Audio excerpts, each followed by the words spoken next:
இப்படி இருக்கக்கூடிய சூழ்நிலையில தமிழ்நாட்டில தேசிய நெடுஞ்சாலைகளே பல்வேறு கனரக வாகனங்களை ஓட்டி செல்லக்கூடிய ஓட்டுநர்கள் ஆங்காங்கே வண்டியை நிறுத்தி கொண்டு டாஸ்மாக் சென்று குடித்துவிட்டு பல்வேறு விபத்துகள் ஏற்படுகிறது.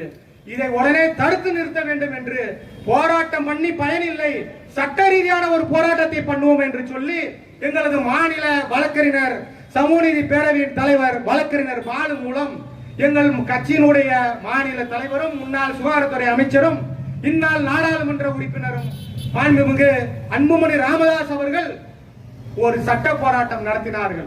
அந்த சட்ட போராட்டத்தினுடைய தீர்ப்பு என்னவென்று சொன்னால், தமிழகம் முழுவதும் உள்ள தேசிய நெடுஞ்சாலையில் உள்ள டாஸ்மாக் கடைகள் 3299 கடைகளை மூடப்பட்டது. அந்த மூடப்பட்ட போராட்டம் மிகப்பெரிய வெற்றி. தமிழக மக்களிடம் ஒரு எழுச்சி, தமிழக மக்கள் பெண்களிடத்திலே மிகப்பெரிய வரவேற்பு.